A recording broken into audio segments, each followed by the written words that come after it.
Welcome, everyone. Thank you for joining us for today's webinar.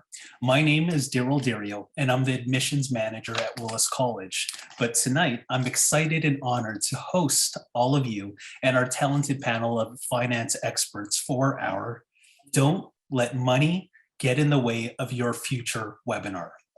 Now, Willis College is an employment-oriented, student-focused, military and veteran-friendly college, offering nearly 30 different programs to students throughout Canada. Our courses are delivered via in-class learning at our campuses in Ottawa, Ontario, as well as in Winnipeg, Manitoba.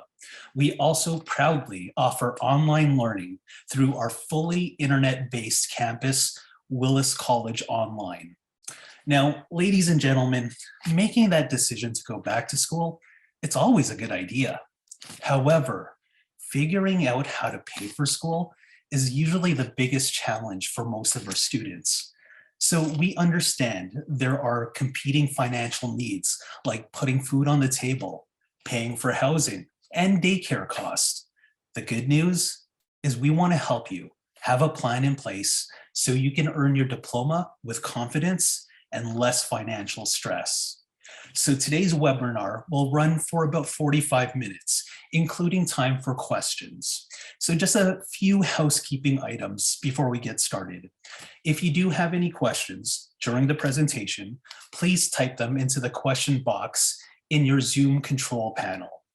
I'll bring them up during the presentation, and we will also have time for questions at the end. Please also note that this webinar will be recorded, and the recording will be sent to everyone that registered and all of the attendees. Now, the moment that you've all been waiting for, we're going to turn the time over to Bonnie Gardner, Regional Campus Director for Willis College. Now, our first presenter today has dedicated her entire career in helping and assisting people achieve their goals. She is excited to discuss all your financial options. She will be accompanied by our amazing financial aid department, led by our very talented finance manager, Rose Yukto. You know, your personal finance is personal. So Rose and her team are available to have one-on-one sessions in a personal breakout room after the presenters have finished. If you require a one-on-one, please indicate so in the chat, and we'll set you up with a member of our finance team. Now, everyone, let's get started. Please welcome our first presenter, Bonnie Gardner. Good evening, everybody. It is my absolute pleasure to have you all here tonight and to share this fabulous information with you. I'm going to share screen and show you a PowerPoint. Some really great things that we have to share and talk about this evening. There we go. I hope everyone can see the screen. It currently says Willis College, funding for your future. Your future is important. Your education is how you're going to get there. So let's talk about what that's going to look like. So choosing to get an education can be stressful. And we know that finances play a huge part in that stress. Did you know that there are many options? Did you know that Willis College has a team of finance experts to help you with the decision? Did you know that we are here to help? Options for you. Look how many there are. Interest-free payment plans, RRSPs, RESPs, band funding, second career, military funding, student loans, and grants. We're going to talk about each one of these tonight. And we're really lucky that we have Oliver here to join us from Second Career, and he's going to focus a little bit of time on that for us. So in our first scenario, our student seeking finance is a single mom with 2 small children. Neither children have any disabilities. She only works casual part-time and does not have any savings, nor does she receive child support. She currently resides less than 30 kilometers from the college, and she's taking the Addictions and Community Support Worker program. Let's look at some options for this student. So interest-free payment plan. Willis College offers affordable interest-free payment plans. If you have savings, have a regular income, this might be a good solution for you. So our student that's taking the addictions program, she would be paying $1,292.92 a month every month leading up to her completion of the program. RESPs and RRSPs. So RRSPs, the CRA, which is the Canadian Revenue Agency Lifelong Learning Plan, allows you to withdraw up to $10,000 in a calendar year from you or your spouse's registered retirement savings plan to a maximum of $20,000 to finance full-time training. Most people don't know this. There is a link on the slide, and I'll be happy to put it into the chat for everyone at the end of the presentation. It's important to know that if you do have RRSPs, you could use them to pay for your education. RESPs, those are the Registered Education Savings Plan. It's also a really great resource. An RESP is a savings vehicle typically used by parents to save for children's post-secondary studies. Students who have been named a beneficiary under a family member's RESP can use those funds. And often we find parents paying for students to come to school using RESPs, and then we break it down into a payment plan for them. So we're using two of the ways. Again, I do have a link with lots of information for you, and I'll put it in the chat at the end of the presentation.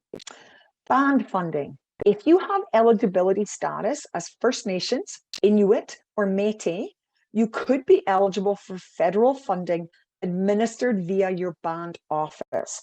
Our finance team would be more than happy to help you secure that and help you with the conversation with your band office.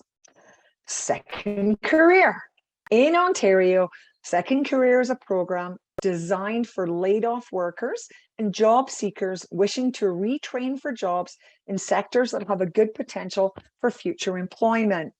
Second Career will help pay for tuition, books, fees, and living expenses. Most provinces have a version of Second Career, but we're going to look at a Second Career option.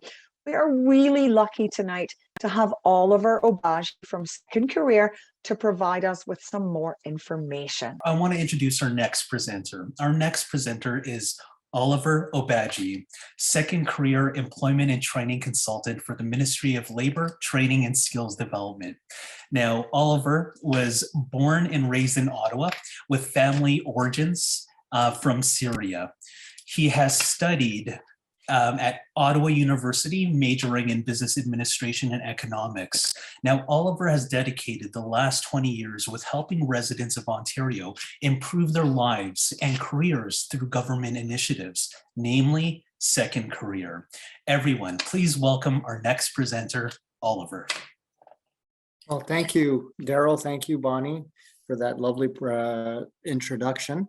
I'm really happy to be here today, and I'm a bit of an informal person, so I kind of like to try to relax the presentation a little bit. I'm gonna go over a few things, make an overview of Second Career, of what the program is all about, and talk a little bit about eligibility, and try to answer some questions at the end of at the end of this that perhaps that if you're interested or someone you know may be interested.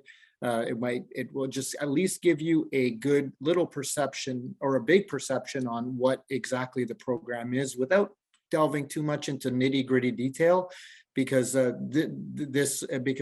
just a lot of people want to know are you going to be able to be little eligibility criteria, what it's all about. So without further ado, I'll start with the first slide. So this is a quick overview of Second Career. I work for the Ministry of Labor, Training and Skills Development, and Ministry of Labor has many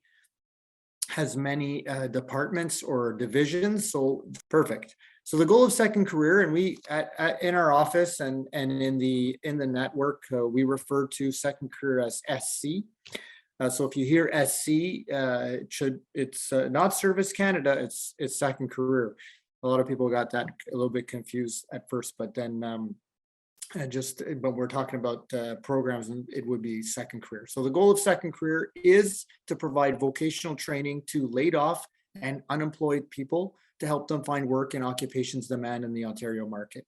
So essentially, the goal is to provide training for you to find work after training, after graduation. So the main purpose of the program is so that that you give an opportunity for people that want training, and most not just want training but need training to return to the workforce with some education that will get them the job that they really want to get. So we'll go to the next slide. So eligibility. So it would take too long to go through all the eligibility criteria, but these are the main criteria that would get you in the door. So if you meet these criteria, then there are never any guarantees to say that, oh well, then it's 100% that you get approved. But you have a very good indication. At least you can at least entertain the thought that this might be a program that you can be eligible for. So to qualify, you have to have been laid off on or after January 1st, 2005. I've yet to meet anybody that has been laid off on actually January 1st, 2005, but it is there. It's the cutoff. So and so basically, we will look at the last job that you had, if you've been laid off from that. So you have to be also unemployed, residing in Ontario. So we are looking at Ontario residents, to be a Canadian citizen or permanent resident or a convention refugee, legally authorized to work in Canada, and prove that there is a demand for the occupation associated with the training. Obviously, we want people to go into training that we know that there is occupational demand. We would like to get training that there wouldn't be the local demand for it. The laid off for the purposes of second career includes, so we have a definition of what laid off is, so what for us it could mean that the traditional word, what laid off means, like a shortage of work, or it could mean that your contract has ended, or it could mean that you've received maternity or parental benefits and you want to re-enter the market. So that would be considered laid off for us, for our purposes, and who left their job for medical reasons. So this one's interesting. If you left your job for a medical reason, then that would give you eligibility for second career. And who were laid on or after January 1st and became self-employed. So if you were laid off and then you became self-employed to try to make ends meet, it could potentially give you a second career eligibility. So those are that is really the main eligibility criteria. So, and I wrote this in bold because a lot of people just assume that you have to have been laid off in Ontario. I did put here, that you could have been laid off anywhere in the world, and I also like to say if anywhere in the universe. So if you were laid off from the moon, you would be eligible as well. So, or any other planet. So it just wide range. Anywhere you've been laid off, anywhere you can get second career. A lot of people have the association that you have to have touched EI. That is not true. You do not have to have been on EI. Records of employments is something that's in Canada, so we don't expect people to have record of employments from other countries. So we definitely it has definitely widened the range of people being eligible for second career, and that includes new Canadians that have been laid off or their work has ended in another country. They came to Canada. well, then they can actually get a step in the foot in the door. This is very different from what it was previous, and actually it goes way back, because second career used to just be associated with employment insurance, whereas it is not related directly in that way. So here's a little bit more detail of what the program actually gives you. Well, it gives you up to $28,000 to cover all costs with certain exceptions. So clients could receive tuition, books, fees, transportation, a laptop, computer, and basic living allowance, and dependent care. And dependent care isn't included in that $28,000. And if the client is on EI, then you can actually get EI while you're going to school, because usually employment insurance, if you're going to school, they will cut you off. However, if you get approved for second career, we tell Service Canada, no, do not touch their EI. Continue giving them your EI just until you are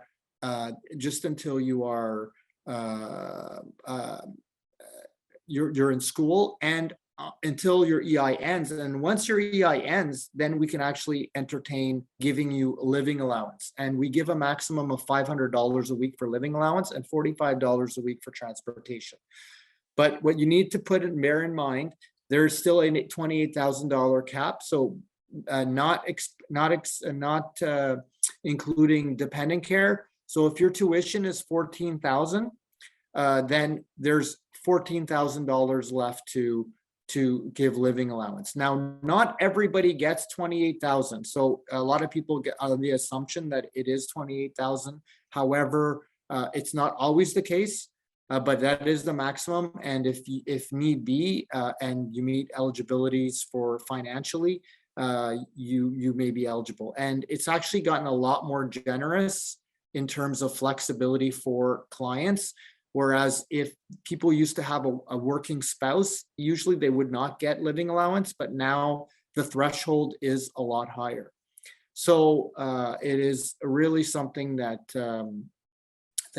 can really help you out. And on top of that, we do allow people to work part-time. We don't recommend more than 20 hours a week or 19 hours a week. However, at least you can work part-time. And if you have kids, we would pay up to $250 a week for dependent care. So there's lots of funding available to you. So this is really something worthwhile. So the next slide, thank you. So there was something that was introduced in December 2020, and it's called Second Career Fast Track. And Second Career Fast Track is just like Second Career. However, it's just the process is a little bit quicker. There's less paperwork, and it was a response to the pandemic. So the next slide, you'll see that these are currently highly impacted sectors that were affected by the ministry. So it actually is pretty broad. So if you've been laid off from any of these sectors, then you could maybe be eligible for Second Career Fast Track based on what course you're going to end up taking afterwards. Okay, so that's just sort of helps you out. So if you're interested in second career, that's great. This is why I'm here. This is why we're doing this presentation.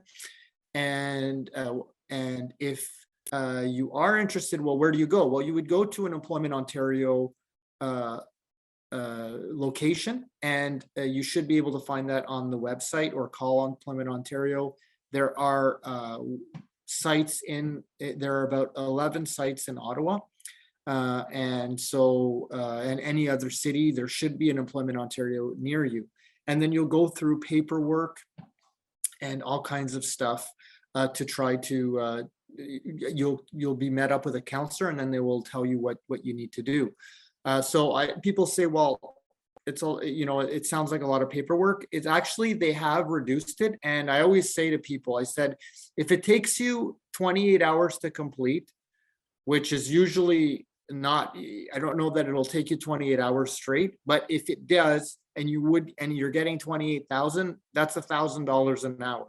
So I always tell people it's worth it if you want, for, you know, the work, the amount of work that you put into it, it's really worth it to get this program. And it does take a few months based on what program you're going to take, because you do need to provide a sort of a job search, a situation to see if you are a suitable candidate for second career in terms of, is this the best pathway for you to return to work? So the ministry does, the Employment Ontario and the ministry are looking for candidates that definitely need the training to get re-enter the workforce.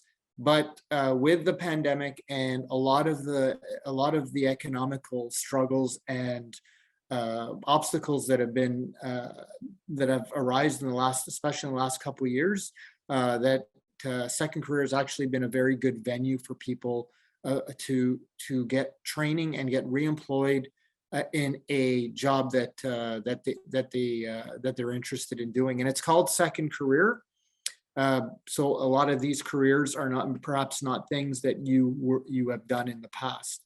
Most of them aren't, so it's something quite different. And so we encourage you to look at that. So I have any questions. This is my name. That's my phone number. That's my email. I'm actually, I really don't mind people calling me, emailing me, or to be a resource. However, what I would likely tell you is, well, if you're interested in second career, the first step would be going to an Employment Ontario office and making an appointment with a counselor. And I'll just finish with this. It's called second career, but I actually call it second chance. That it could be called like second chance at life. This has changed a lot of people's lives.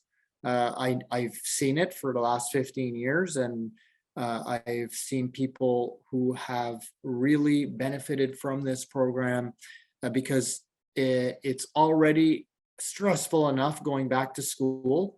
Throw on top of that some financial struggles, then it makes it difficult. So the program is designed to help people, give them that support, that financial support while you're going to school. Thank you, Oliver. That was amazing. I learned some stuff too. I'm really excited. Thank you. I'm great. I'm glad. Thank you very much, Oliver. You're very, very welcome. And thank you for inviting me. This is really a great opportunity for us to kind of get second career out there. And hopefully that the people listening they can benefit, and maybe you don't benefit now, maybe at a later date, or you also may know somebody that may benefit as well, family, friend, and you can tell them as well. So. Super. Thank you very much, Oliver. Thank you for joining us today. We will save a couple of questions for you towards the end. It's interesting. You and I had a conversation a couple of weeks ago or a couple months ago, and you said that you were so surprised how many people don't know about second career. So thank you for being here with us today, and our 120 attendees that are with us. Now they know a little bit more about second career. Thanks, Oliver. You're welcome. So I have a headline news flash for everybody. Last year, due to COVID, the lovely COVID, the federal government doubled the federal student grant. So as of Sunday, August the 1st, 2021, the doubling of these grants has been extended to July 31st, 2023. There has never been a better time to go to school. Canada student loans and grants. So this is absolutely the most common way that students will facilitate their education. So we're going to look at our student. So if you remember our example from earlier in the presentation, she was a single student looking to go to school into our addictions program. So OSAP has a tuition and compulsory fee maximum cap to how much funding a student can receive. OSAP includes an allowance for books, supplies, equipment, and computer costs.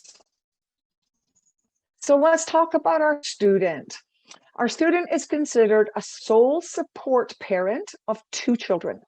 She would be eligible to receive a weekly allowance that is calculated under the sole support parent status. She would also be eligible to receive a weekly allowance per child and eligible for daycare cost assistance. So our student only has to report income if she earns more than $16,800 during her studies. So not necessarily in her entire year. It would depend how long her program is. In this case, the addictions program is almost a year in length at 49 weeks. In those 49 weeks, she could not earn on her own more than $16,800. So here's an example of what the OSAP payment would look like. So she would get her first payment 2 weeks after she starts. It's a 60% payment. And then she would get a personal payment. And then about 6 months later, she would get the second payment of tuition and a second personal payment. Our second student scenario is a single student aged 20 living at home with mom and dad. He has no children. He works part-time. Mom and dad reside within 30 kilometers of the college. Both mom and dad have full-time employment and have a consolidated family income of $110,000 a year. For our students' assessment, OSAP will base the funding around the parents' combined yearly income. The parental contribution is assessed on both the provincial and federal assessments. A calculation is completed by using what's called the weekly parental contribution divided by the number of dependent children multiplied by the number of weeks in the study period. No, this is a lot of information. Please don't worry. That's why we have our incredibly talented finance team on hand tonight. They know how to work all of these fabulous numbers. Our student will also be assessed for tuition and compulsory fees using the maximum cap, allowance for books, supplies, equipment, the weekly amount allotted for living allowance for a student under dependent status, and our student only has to report income if he exceeds over $16,800. In this scenario, our student living with his parents would receive partial funding from OSAP to aid him in financing his program. The student would be responsible for paying the shortfall out of pocket, and this is where we would once again use our interest-free monthly payment plan. Here's an example of what that might look like. So he might get from OSAP about $6,500 for his first payment, and then he would do a self-payment monthly payment. And then a few months later, he would get a second installment from OSAP and then finish up with monthly payments. So our commitment to you is to provide experienced professional financial assistance, a relaxed, encouraging environment to discuss your finance plan, and we are absolutely here to support and help you. As mentioned earlier in the presentation today, we do have our finance team to help answer some questions. And if anyone has very specific personal information, they would like to get a better handle on their options for school, we can put you into a breakout room with anyone from our finance team. Oliver has also kindly stayed with us to answer any questions on second career. I just wanted to quickly let you know that when you first approach an advisor and you talk about the program that you want to take with us, the advisor, after having conversation, will ask you if you would like to do what we call a 5-minute finance conversation. The 5-minute conversation is an an opportunity for you to meet the finance team and talk about some options for you. The types of questions that we will offer: have you completed last year's taxes? Really important, because you do need that for your OSAP application. What is your current income, and is it part-time or full-time? Are you married or in a common law relationship or a sole support parent? This is very important OSAP information. Do you have dependent children? Do you have previous student loans, either provincially or from the territories? And then the last thing I really did want to focus on tonight is your repayment. So if you are able to get a student loan, and you're successful in school and you graduate and you get that fabulous new career, 6 months after graduation, you will start to make your payments back to the government for your OSAP loan. You can choose to make your payments faster than that, but 6 months is when you do have to start making those payments back. OSAP is very easy to talk to. If you're having problems, you can come through Willis finance team. We'll help you with making arrangements for repayment. Anything is better than not paying back at all. Very important. Your responsibilities: please make sure that you're making scheduled payments towards your loan, making sure that your interest is being taken care of, and notify OSAP if you have any changes to your name, your address, or your contact information. If you can't make your payments, there's lots of things in place for you through OSAP. And again, our financial team would be here to help you. Even after graduation, our finance team is absolutely available to you. So for students who run into issues with securing income or cannot make a full payment, students can revise the terms of your repayment. You can make interest-only payments, or you can apply for what's called the Repayment Assistance Program. And again, we would be here to help you with all of those options. So now I'm going to turn this over to you, our amazing attendees tonight. This is when you get to ask your questions. You can type them into chat, type them into the Q&A. Daryl is going to read them out and put them into the right person for answering. So either myself, Oliver, or anyone on our finance team. And I'm just going to open up the finance team so they're available to have a conversation with us. Fantastic. I see a couple of questions coming in, and we have 2 patient individuals that have asked some questions for Oliver for second career.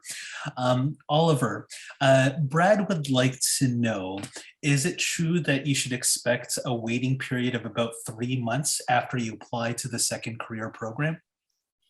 Yeah, well, so that is approximately some a little bit more, some a little less, but yeah, if you are looking to start school in September, or well, what's 3 months from now, July, August, I would definitely go and meet your employment counselor as quickly as possible, because there is a process to go through job searching. You have to actually, there is some proof to show that the second career is a good, that you'd be a good candidate for second career.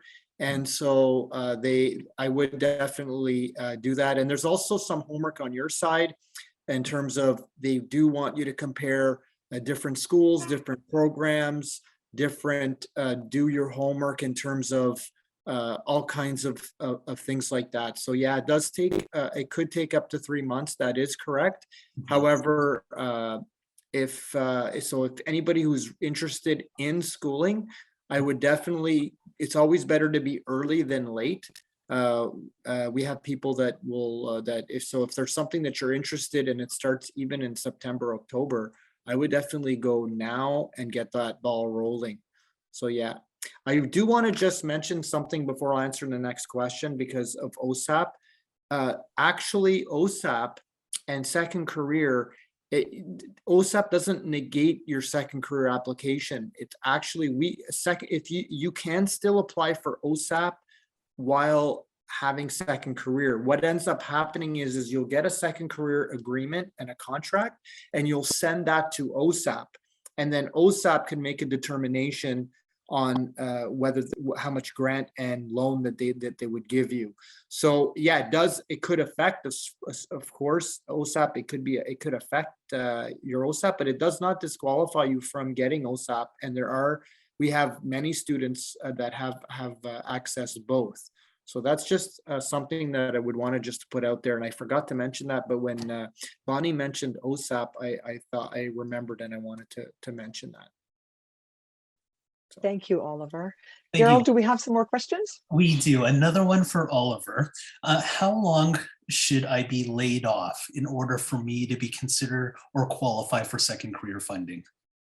Okay, so that's a good question. A lot of people have an assumption of that there's actual time. So the second that you're laid off, so that you could be potentially eligible for second career. Now, again, their second career and their second career fast track. Now, so without going into too much detail, just talking about regular second career, just to keep things simple, is that the longer you're laid off, it shows that you're likely to be a better candidate for second career, because somebody may be laid off, but that has some marketable education or marketable skills, then they may not be a strong candidate for second career. But when person is laid off for a longer period of time, we have something we call a score matrix for second career. And the longer you've been laid off, the higher you score on that matrix, because it's just demonstrating that you're likely going to need some training. So the question is, are you eligible? Yes, right away. But you may be better, you may be more suitable. So we have two criteria, and I didn't want to put that in the presentation because I didn't want to cause too much to make it too complex. But since it's been mentioned, there's an eligibility, which is the layoff. So that gets your foot in the door. But then they look at more specific to the candidate's situation, work situation, education, and things like that. So for instance, somebody who has a university education, a lot more education, may not be as good of a candidate. However, having said that, that does not mean that you would not be able to get second career. So that's why I highly encourage you to meet an Employment Ontario counselor regardless, and not just make your own assumption whether you'll be eligible or not. So I hope that kind of answered your question. Super. Yes, thank you very much. It looks like you're a popular person, Oliver. We do have another question, and Sure. maybe perhaps this is a one-on-one that you would like to have with this attendee. But can you Sure. explain the grading system, so that matrix for second career? Okay, so the matrix system, is basically once you're eligible, then we go into the assessment of suitability, what they call it. So there are different criteria. So the longer you've been laid off, if it's from 0 to 13 weeks, you get 1 point, for instance. If you've been laid off between 13 and 26 weeks, you'll get 2 points in that category.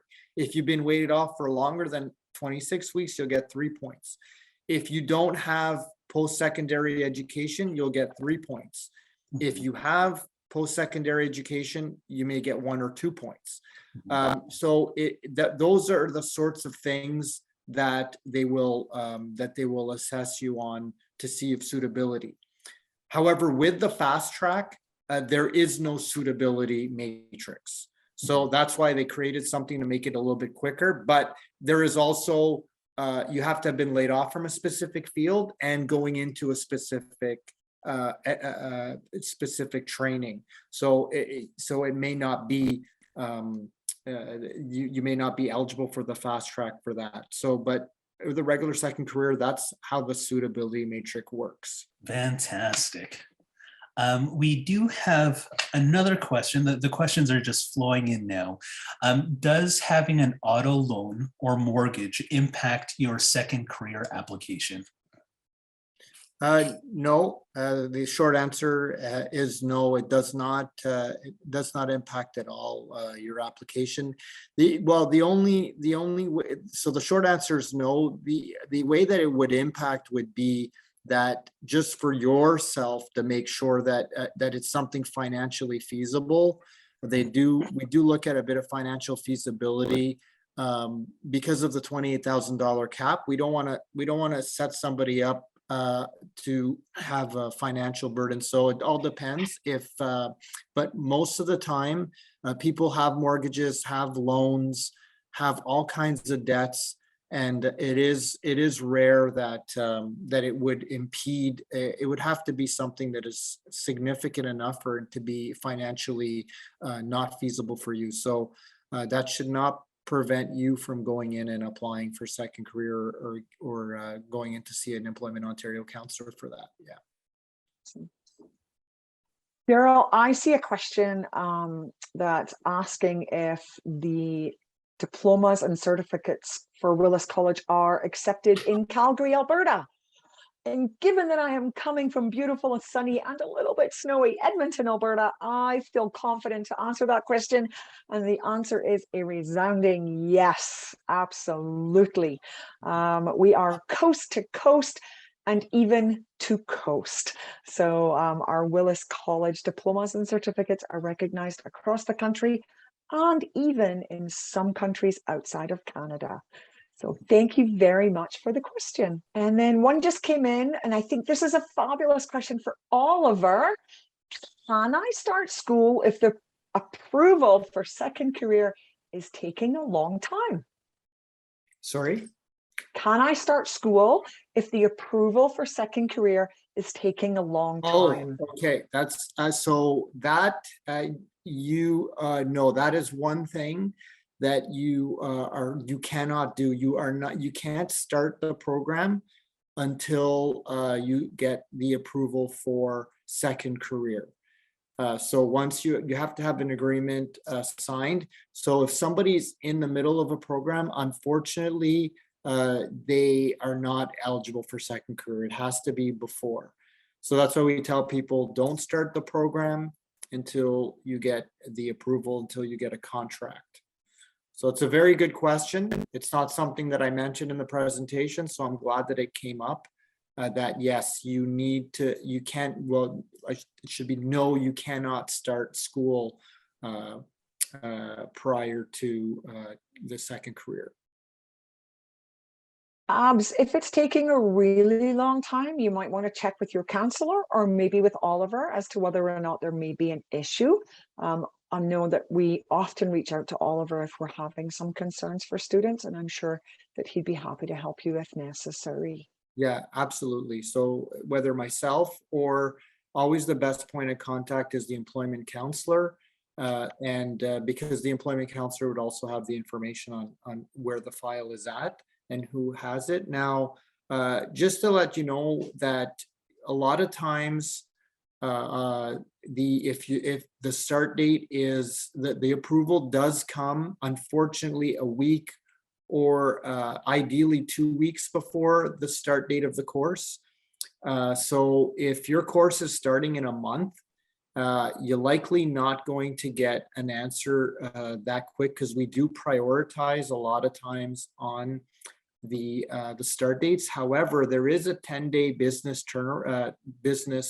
turnaround time, which means you should within 10 business days or at the end of the 10 business days, I would highly encourage you to reach out and see if there is an issue, if anything, if you haven't heard anything. And usually within 10 business days, you should hear from somebody from the ministry. So when we get the application, we usually, there's 10 business days that service standards that we have that we would like to adhere to. So you should get some kind of a contact, even if it's not telling you that you've been approved or not. At least you get some sort of a contact. So Thank you. There are two more questions, Oliver. I can answer one, but I think I'm going to need you to help me with the other one. So Sure. Stephanie says that she's hoping to start school in January of 2023 and wonders when would be the best time for her to apply for second career and or OSAP. So Stephanie, I will let you know that if it's second career, I would highly recommend a September, October application process to ensure we get you up and running by January. If it's OSAP, I would say likely end of October, beginning of November, just because they do close for a little bit over Christmas. Hopefully that helps you.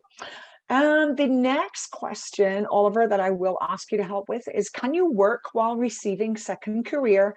And is there a cap for how much you can make while receiving second career? So that's a very good question. So yes, you can work. We do not recommend more than 19 hours a week. And as a matter of fact, if you're working more than 20 hours, presently, we don't consider that we consider you unemployed if you're working less than 20 hours. So it's not like EI, where employment insurance, you report weekly and then they make some kind of a deduction. So based on how much you're actually going to make, there could be a reduction in living allowance. But having said that, as I mentioned before, the rules have changed in December 2020. So it's actually, there's a lot more flexibility. And so we understand that people sometimes need to work part-time. And so the threshold is different. So every situation, I can't tell you for sure. So yes, it could, but it's not a flat out, well, if you're working, we're going to deduct dollar for dollar or something like that. We'd have to look at your entire financial family income. So the answer is yes, you can work a second career, and there is a possibility that there might be some deductions, but there is also a possibility that there are not any deductions based on what the family situation is. Fantastic. I don't see any other questions that are coming in. So I hope we've answered all of the questions for all of you. Just a reminder, what we're going to do is we are going to take this recording, we'll send it over. I saw a comment that someone had some problems with their Zoom. So a recording of this information webinar is going to go out to you. Do you have any last comments, Oliver? No, my last comment is thank you for inviting me. I thank the attendees for their patience and their attention.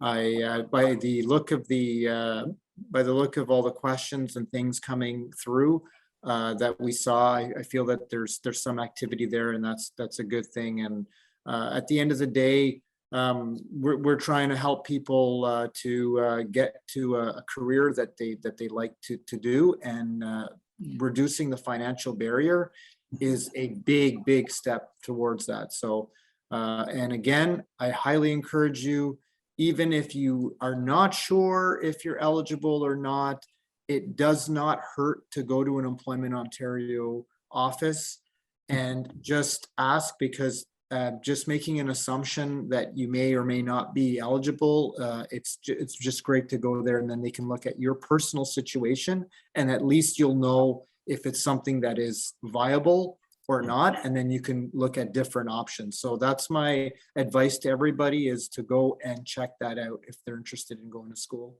That's great advice, Oliver. My mom always told me, if you don't ask, you don't get, right? Yes. Oh yes, for sure. Yeah. Daryl, Bonnie? Oh, yes. I do have a little bit of a story about a second career student.